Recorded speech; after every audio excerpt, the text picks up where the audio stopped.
Morning, everyone. We're getting ready to get started. All right, let's do this properly. Good morning. Good morning. I love being with educators, always great. Good morning. My name is Nikki Churchwell. I am a former middle school math teacher, current policy advisor here at the department, and I have the honor of being your MC today. So welcome. We are excited to have you all joining us here today for our national capstone event, supporting state action to advance the educator professions. This is building on our series of regional convenings we held over the summer. We are very excited to have our capstone event here today, bringing all of those lessons learned, all of those voices, and all those excellent presentations back here to Washington, D.C. We have a very packed agenda today. We'll have opening remarks, we'll have opening panel, and then we'll have 3 content-focused sessions focused on educator diversity, focused on high quality and affordable pathways into the profession, and focused on increasing compensation. We'll also have a nice working lunch where we'll have time to discuss and connect with one another. We'll be joined this afternoon by our secretary, Miguel Cardona, for some remarks from him. And then we hope you all will join us after the official session ends for an optional reflection and connection hour. At the very bottom of your agenda, you'll also see a QR code, which takes you to our Raise the Bar page, highlighting our efforts to eliminate the educator shortage for every school. You'll hear more about Raise the Bar throughout the day, beginning with our opening remarks. Please help me welcome to the stage our Assistant Secretary, Roberto Rodriguez.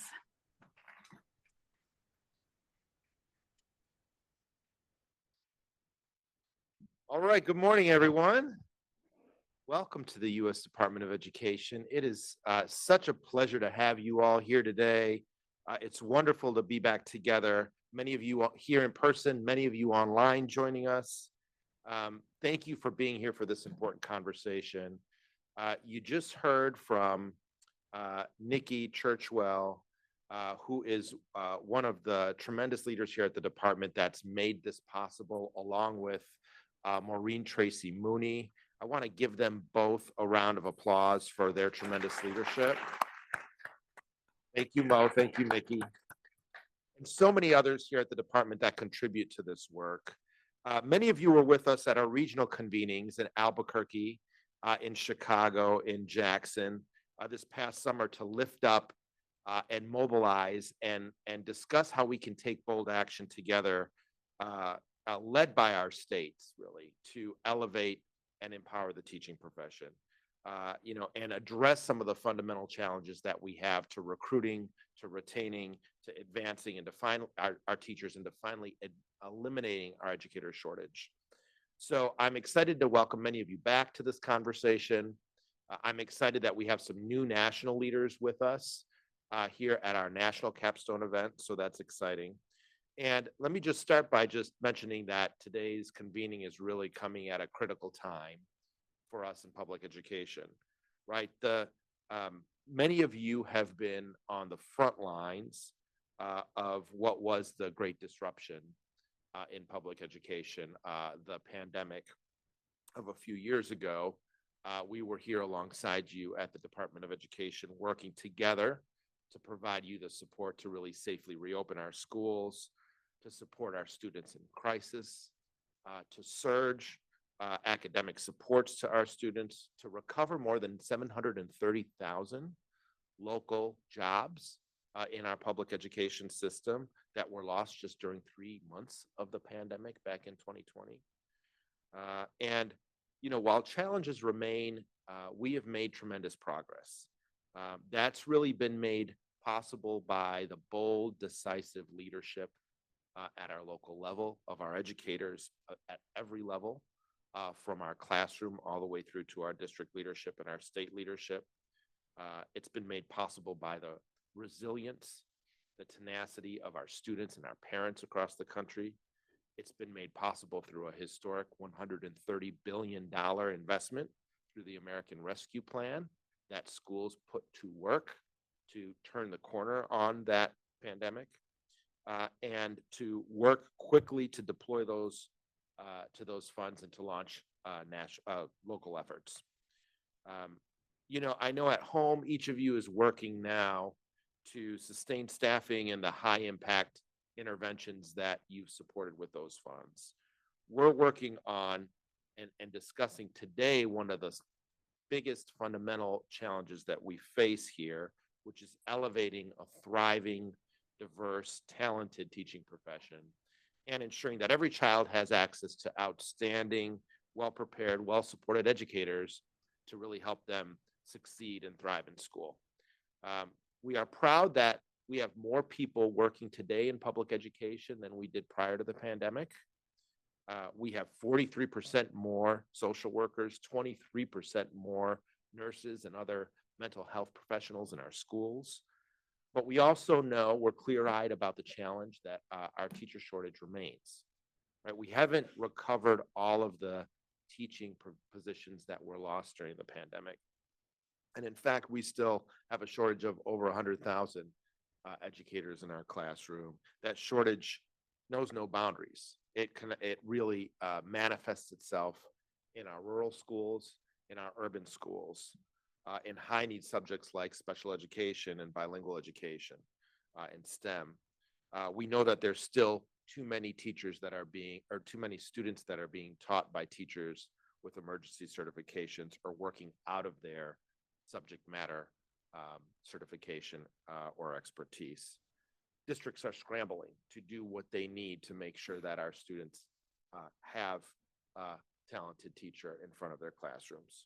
So it's really up to us at the federal level and as partners with you at the state level to provide our districts the support they need to be able to do that work. And that really means tackling the fundamental challenges around recruitment, around retention, around advancement in our system. We really have to first make compensation and teacher compensation and pay a national priority. That has to happen. Our teachers are still making 74 cents on every dollar relative to their other college educated peers. We're making progress on that. Since 2021, we've seen 30 states, including DC and Puerto Rico, acting at the state level to increase and raise the bar for teacher pay. Average teacher salaries over the course of this administration have increased by 9.5%. So that is thanks in direct part to the leadership that we are seeing across states, red states and blue states, right? Nevada, Maryland, New Mexico, other states that will share some of those lessons today. We know more is needed. We have to do more to address the high cost of becoming a teacher, which is still serving as an impediment for too many that might consider a profession in the classroom. That sticker shock, it particularly affects our first generation students, our students of color who may graduate with a disproportionate number or amount of student debt relative to their peers.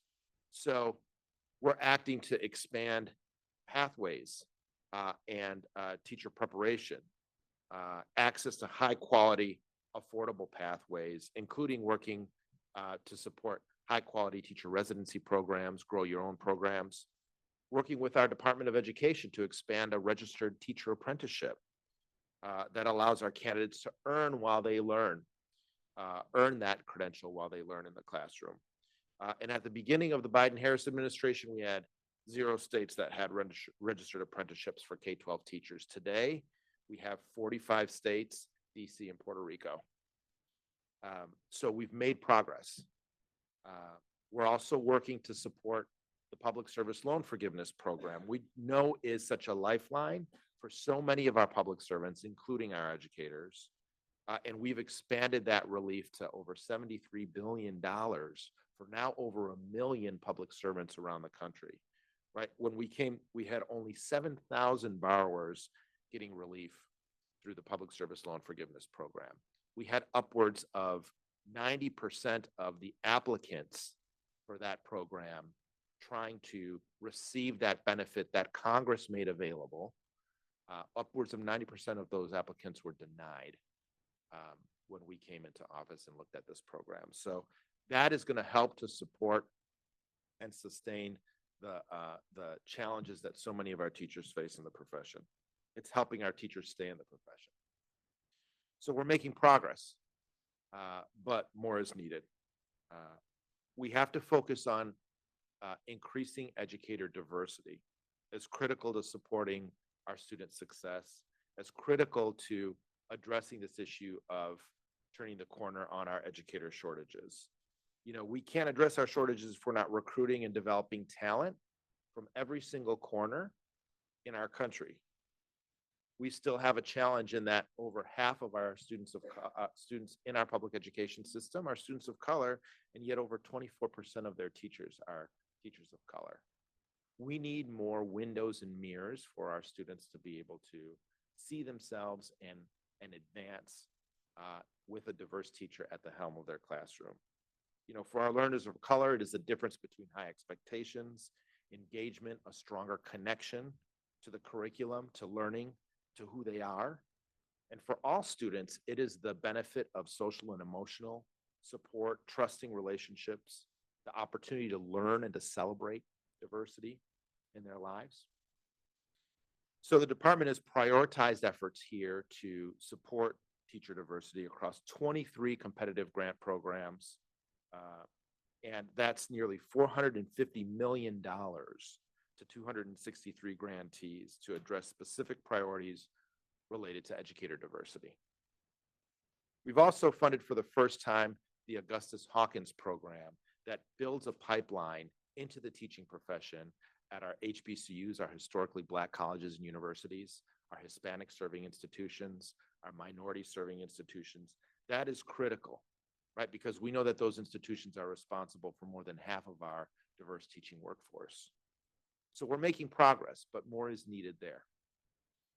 You know, to help sustain investments made with the COVID relief funds, we've increased and raised the bar in funding for public education across the Elementary and Secondary Education Act and across programs like IDEA, Title I, Title III, Title IV. And the president's budget looks forward and also calls for new investments in academic acceleration and academic achievement grants to really support the work to scale evidence-based approaches to addressing chronic absenteeism, to expanding learning time, to doing more to provide that one-on-one and individualized support that our students need to accelerate academically. We will keep fighting here at the federal level for the investments that our public education system needs. And we can all do our part to support the action that our state leaders are taking here and now in addressing these challenges. That is really what this convening is all about. It is about celebrating and elevating some of those examples, and to doing that in a way that celebrates bipartisan leadership. Again, as I mentioned, this is not about a blue state or red state strategy. This is about students, about giving them the biggest resource, the most important resource that they need to be able to succeed. So we want to celebrate and lift up states like Maryland, where they're increasing the teacher salary pay to $60,000 a year. States like Illinois and Massachusetts that are taking bold action to increase educator diversity. States like Michigan and New Mexico that are scaling access to high quality and affordable educator preparation, teacher residencies, grow your own programs, getting high school students on the path earlier to becoming a teacher. So thank you for being here today. Thank you for prioritizing this work, from prioritizing at home, for bringing those lessons here to share with the country, for all the work that you do every day to support our students, our educators, our families. Thank you for carrying the baton forward to build a strong, thriving, talented teaching profession, to make sure that our students have the most important resource that they need to thrive. We hope that today is a day of learning. You'll connect with other states, other leaders across the course of the day to delve deeper into how you can take action, how you might advance and turn the corner on one of your big charges back home. thinking about teacher pay, educator diversity, expanding access to high quality, affordable pathways for our teachers, making sure that every child has a teacher that they deserve in their school. Thank you again for all you do. I'm now really excited to turn it over to a wonderful friend and colleague and leader here at the U.S. Department of Education, Sheethal Shah, who is the senior advisor to our Secretary Miguel Cardona. Sheethal, over to you. Thank you all.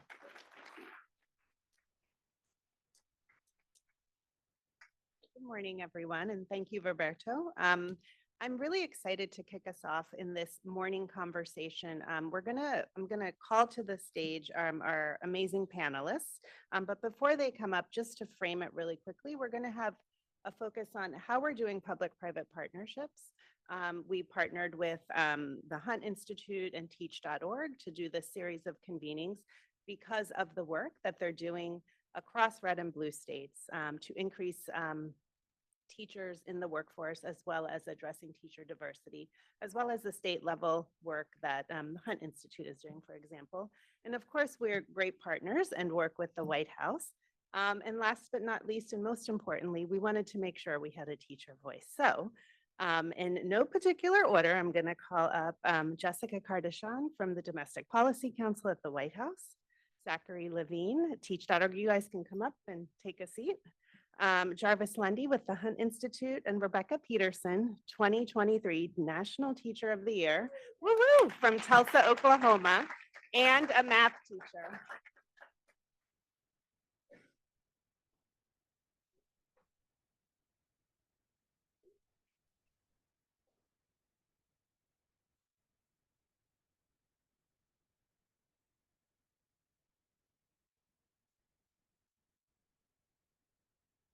Okay, you should be able to hear us now. Great, so Jessica, let's start with you. So from your perspective in the work that you're leading at the White House, why is elevating the teaching profession such a priority for President Biden? Great. Thank you, Sheethal, and great to be here. I think Roberto spoke beautifully to this earlier. One, having a first lady as an educator, there was no way this administration was not going to be focused on educators. And I think also one thing to note, the Department of Education has a significant number of educators doing policy. And so one, I think you have an administration made up of a number of folks who have been in the classroom, recognize kind of, the critical role that educators play. I think there's no way to really talk about educational equity without talking about our educators. It is such a service oriented profession, and the research is very consistent about the importance of the educator in the classroom. It's the most important in school factor. And so if we are going to increase educational opportunity and educational outcomes for our children, particularly our most underserved, there's absolutely no way to do that without significantly investing in our educators. The interesting thing is at the beginning of the administration, if we kind of flash back to where we were with COVID, there was a period of time, I think, where the country really fully embraced and recognized the critical role of educators when our students were at home.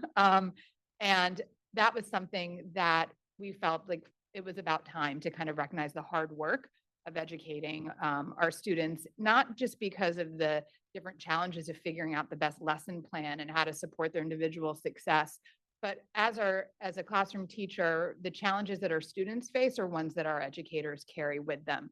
And I think that we talk a lot about how we support our educators, not only in their skill, instructional design, and that piece of it, but recognize, particularly through COVID, that we need to support our educators' mental health and well-being because of how much heart they put into the classroom and the work that they do. And so, as Roberto mentioned, we knew that in order to support educators, it had to be everything from calling on states to paying our teachers a livable and competitive wage, to thinking about guidance, technical assistance, grant programs where we could loan forgiveness, service scholarships, ways that we can invest in our educators, but really needed to think comprehensively about that approach. So that was a little bit of our. Thank you. And I will add also in everything that Jessica and Roberto said, it was always not it was always with the teachers, right? Having conversations. So it wasn't informing policy just because we have teachers in the Department of Ed or White House, but through stakeholder conversations, roundtables, et cetera. And so thank you, Jessica. Jarvis, we're going to jump to you. What is the important role, as you've seen through the work at Hunt Institute, that state leaders have in this work? And can advancing our education profession be a bipartisan? I'll answer the second question. Absolutely. But in a longer but still concise manner, yes, it certainly can be bipartisan. And as we think about state leaders and leaders across the spectrum politically, we have an opportunity as legislators, as state leaders, governors, et cetera, to really set the tone for changing the narrative around teaching and making it a respected and valued occupation that publicly and in our policy tells teachers that we value you and we want you to support what you need to support your students, right? So the few things that are of many that will be discussed today and also were discussed by the secretary that support those efforts. One, setting in stone certain things and incentives to make sure that we are building a robust teacher workforce, right? So are we removing those barriers that would traditionally block teachers from entering the profession, either financially or because of testing? That's something to think about as well. And then you think about things like in Oklahoma, I know they're doing some work on this, around affordable housing for teachers, right? We want teachers to come to rural populations in other areas and urban hubs as well. As housing prices are increasing, as we know, we also want to make sure that teachers can have a family and and afford the places in which we want them to teach. That's a major way we think about appropriations and financial legislation through grant programs and other subsidies, that we can make sure that teachers have a climate and an infrastructure to be successful and sustained in the field professionally in the schools in which we want them to be in those biggest needs. And they also think about the sustainability piece. We have 2 teachers of the year in our space today, which is truly incredible. And we need to listen to teachers and figure out what success looks like for them in terms of a long-term career and what measures were put in place and support systems kept them there, right? So that's something to think about. As you think about that specifically, how are we boosting teachers' professional development opportunities? How are we telling teachers in our early learning space and our childcare facilities, here are the pathways for you to be successful when you're teaching our youngest babies as well, right? That's all something to think about. And then lastly, I'll make another nod to educator diversity, which is something I think about every day in my current role, is that's so important. And we think about closing the teacher shortage gaps. You can't do that without closing the teacher diversity gaps as well. And so as legislators, one specific ask I would ask all of you to push for is data transparency, specific teacher data and leader data specifically, but you cannot hit a goal that you don't know the numbers and data for because we're not collecting it. And so really focusing in on that data transparency could help us close those gaps so we know where we need more teachers, where do we need to recruit them from, and then how to sustain them in the profession. Thank you, Jarvis. And as you're hearing our friends speak here, jot down any questions you have for throughout the day. There will be time to connect and dig deeper. So Zach, what does Teach's research tell us about the perceptions of teaching and interest in the profession? And then what is motivating our next generation to consider teaching? Okay, thank you. Great questions. A lot of research, I could talk for hours about it, but just to give you some highlights, some good news and some bad news. The bad news is we all know that interest in teaching has declined. If you look over the past 40 years at the number of students who are graduating with an education major, the total number of college graduates has doubled, but the number of people who are graduating with an education major has declined by over half. So it's down to 4% of all college graduates.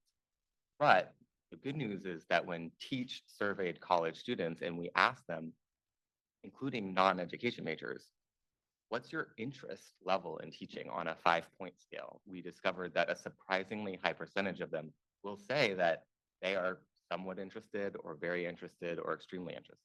Those are 3s, 4s, and 5s. So there's a swayable population that is thinking about it. Now, when we further researched that swayable population, we discovered that there are 10 10 main perception barriers that stop them from actually choosing a career. And I'll put that research on our shared drive. But what we've found is you've got to address actually all 10 of them. So those 10 barriers include ones that are obvious that you would name, like perception of pay and perception of working conditions. But it includes less obvious ones like, would I be intellectually challenged in this role? What would my growth opportunity? Would it be aligned with my sense of purpose? Do people like me do this job? And so we've really got to address all 10 of them.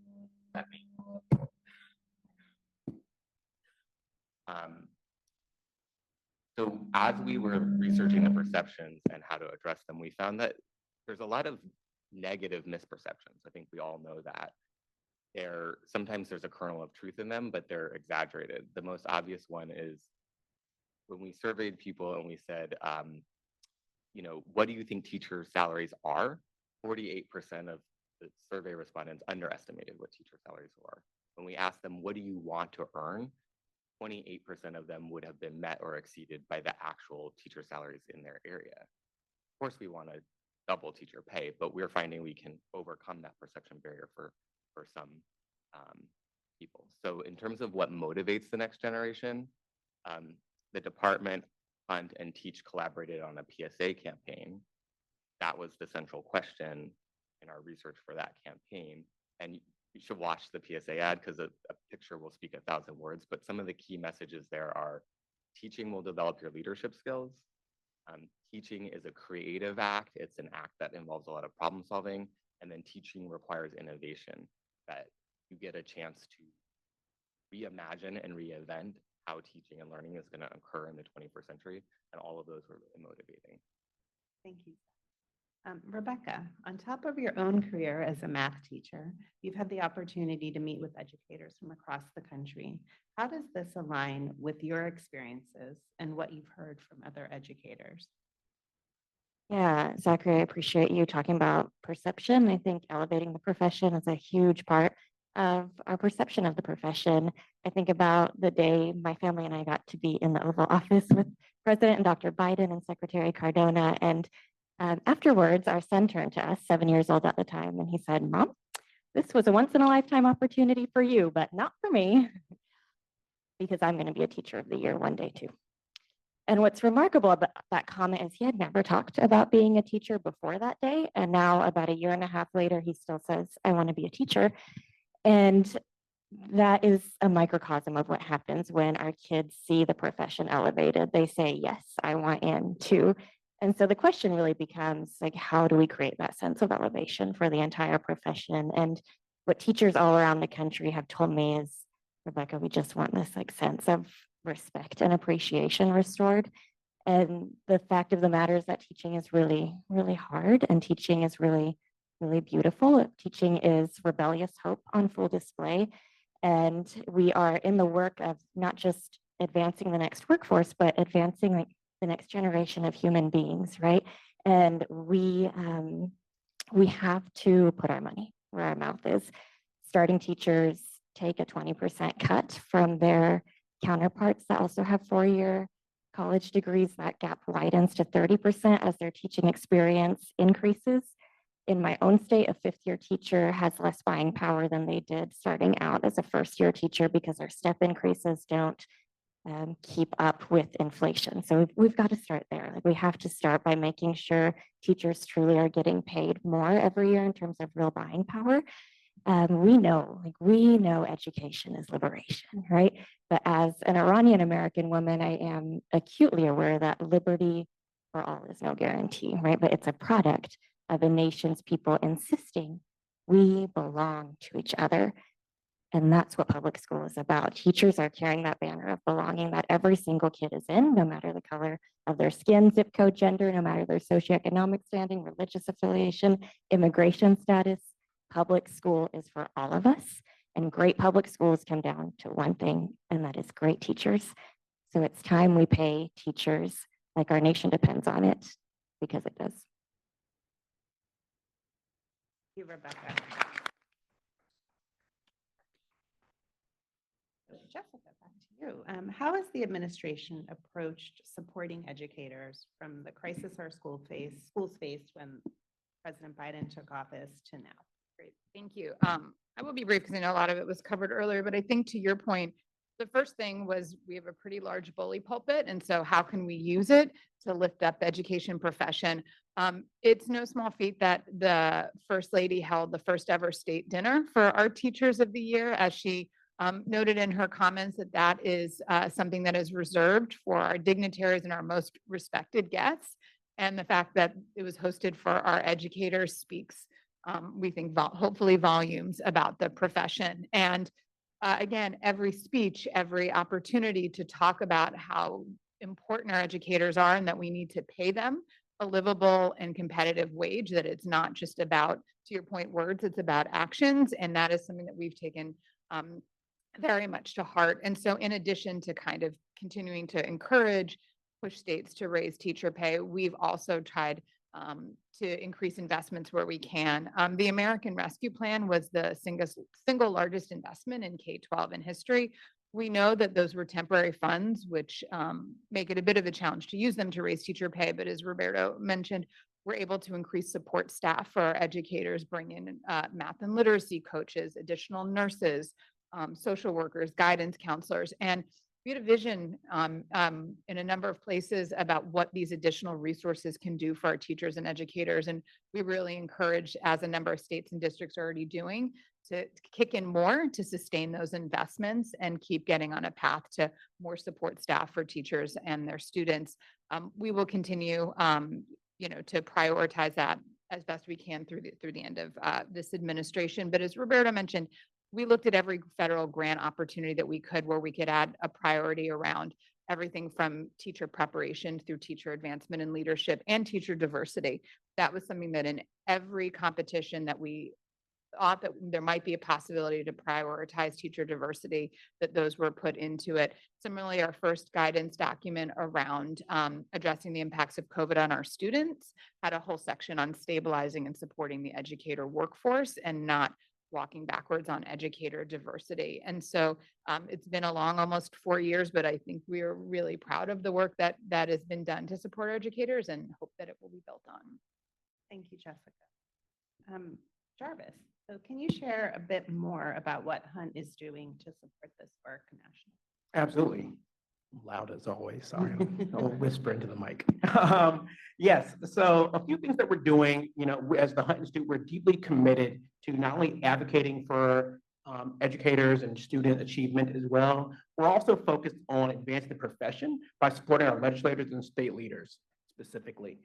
So we empower policymakers and state leaders with data, research as well. So through reports, issue briefs, et cetera, summits, we equip those leaders with the tools and research and data that they need to make informed decisions that they understand will impact student achievement specifically and teacher outcomes as well. So that data piece is really important. And secondly, we are conveners at heart. We had about 88 events last year alone, and we were just in Virginia last week, North Dakota the week before that. We have some other people somewhere else probably in the country today besides here. And I say that to say that we take a state-based approach in addition to national summits. So in addition to our larger convenings, we often are multiple places at once, focusing in on the issues that state needs and wants to focus on the most.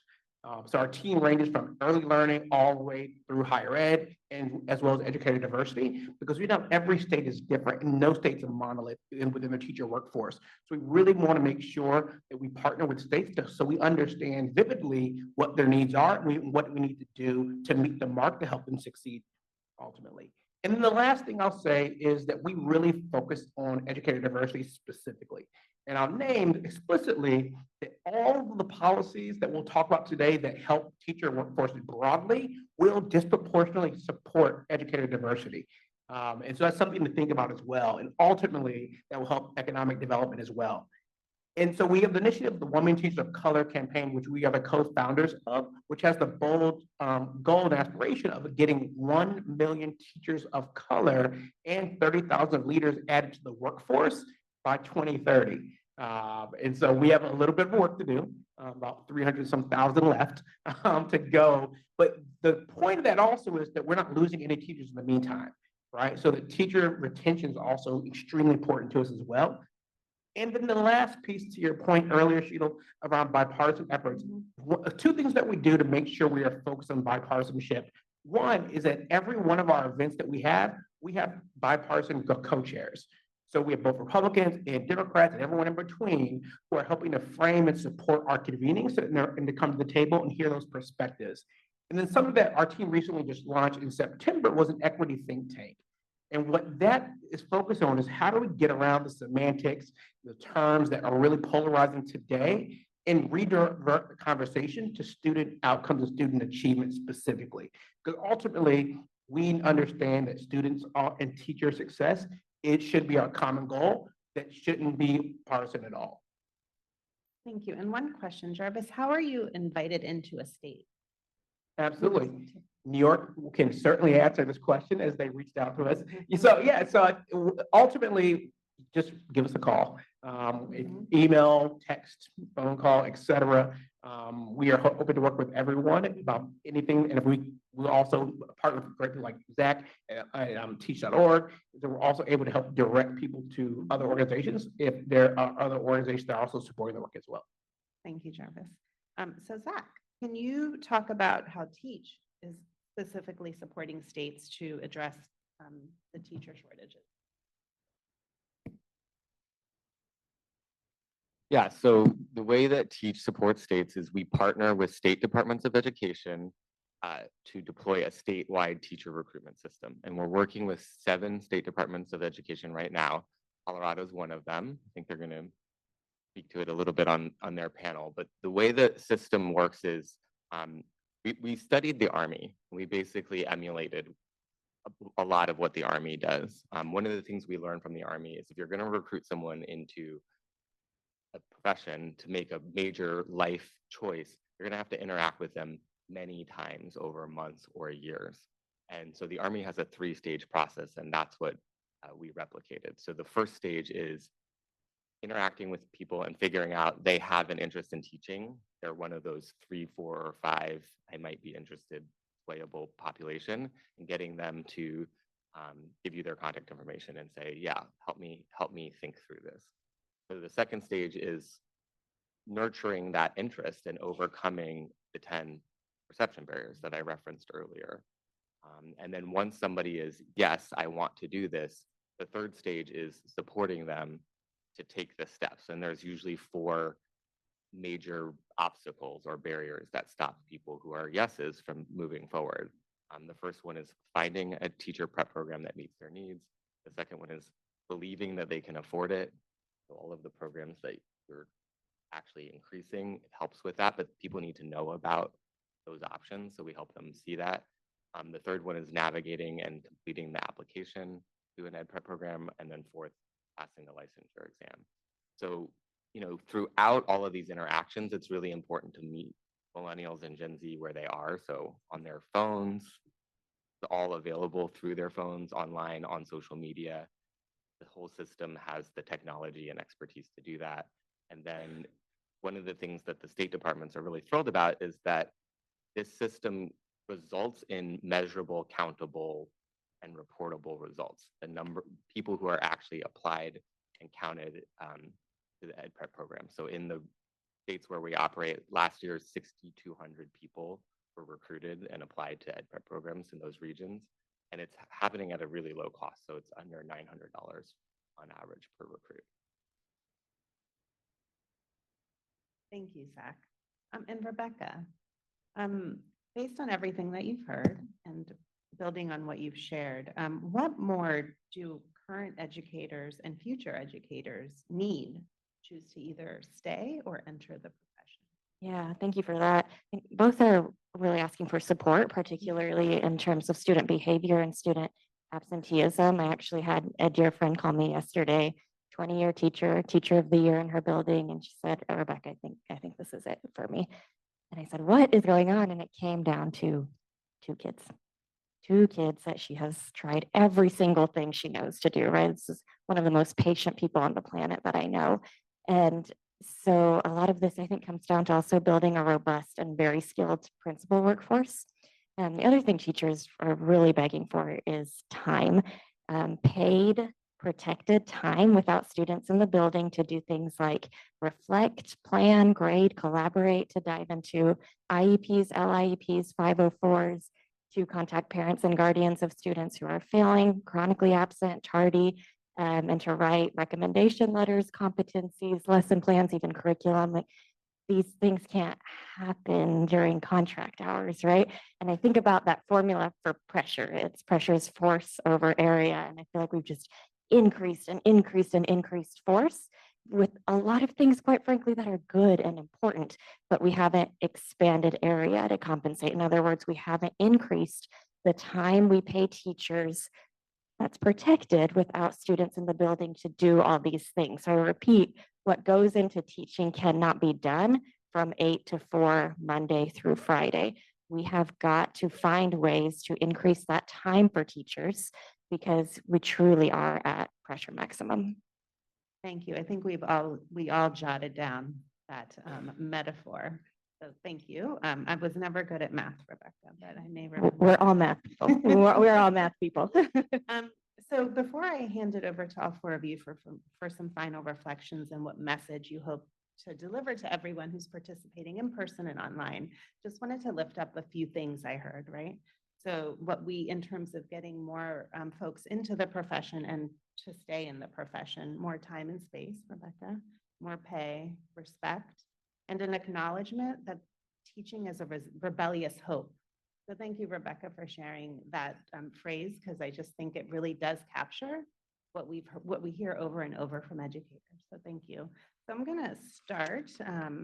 Anyone can jump in, but I'm going to start with Jarvis. Reflections. Yeah, a lot of reflections. It's been a great journey over the last, I'm sorry, we do this every month. You get a cadence and we're used to gathering, seeing everyone, seeing so many familiar faces. It's been really great. But yeah, I think the biggest reflection I have, especially as we head to election season and we support several legislators. So we're watching election Tuesday for a lot of different reasons, for hundreds of races that we're looking at. And the one lesson I think I've taken away from these convenings is, one, there's not only the power of the knowledge in this space, but the propensity to action, right? You're all here because you want to actually do the thing, right? So I would just leave you all with that, like take the small wins that build to the bigger ones, right? So there are larger issues that might divide us or might take longer to do, but there are some low hanging fruit that could really mean the increase of tens of thousands of teachers in a very short order. If we think about some of those policies that we talked about, that you hear about today. So as these states who are going to share some great successes, take note and think about what you can do in your specific district, your state, your local agencies, et cetera, to really make sure that you're walking with something. And I mentioned New York briefly earlier, and I want to applaud them just because they kept meeting after this, and they're driving toward action. So they didn't just stop when we left Chicago. They kept going, right? And so I implore you all to do the same thing. Keep going, keep acting, and get things done because our teachers and our students depend on it. Thank you. Zach? Yeah, I mean, just to build on what Art Jarvis just said, take action, and there's hope. There are actually proven solutions that do work. That's what we're going to hear about today. I think a second reflection is rebellious hope. That could be the next PSA campaign, maybe. We're going to talk, maybe you'll be in it. I'm here for it. And, Jarvis, you mentioned very briefly, like economic development. And obviously, solving the teacher shortage is going to be critical for our students. Like, that's why we do it. But it is actually worth highlighting the economic argument. There was a Stanford researcher who translated the impact of the teacher shortage into economic terms and found that if you eliminate the shortage, you could actually add up 0.5% to a percentage. There was a range of GDP growth per year, which is actually huge. Over a decade, that's like 50 trillion. Over a generation, that's $50 trillion. So Teach took that and we said, we're going to translate that calculation into state level. If you want to know what the economic impact in your state would be, let me know. But I think making that argument's part of it too.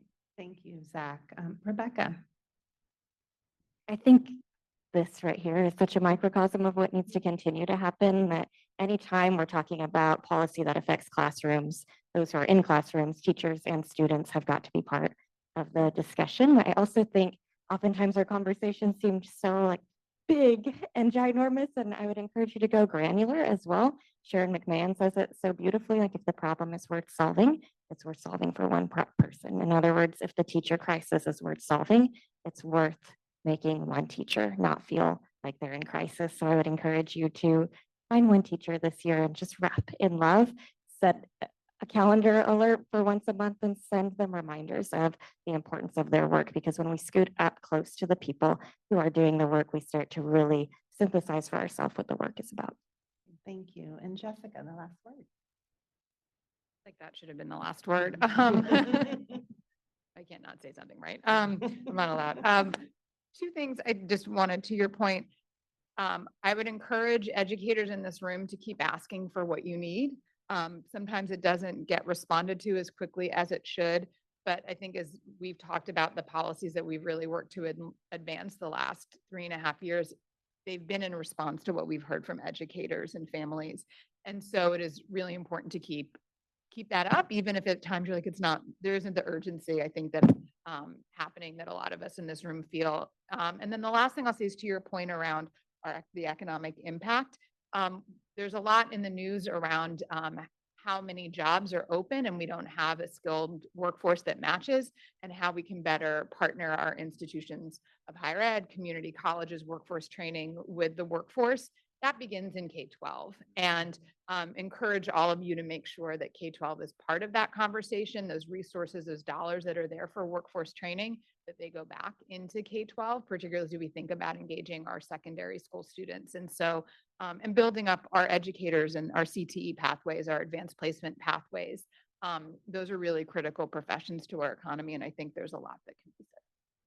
Thank you, Jessica. And please join me in thanking our great panelists. And so now Nikki is signaling to me that we have a 5-minute break. So stand up, stretch, get some fruit, coffee, and Nikki will reconvene you in 5 minutes. Thank you all.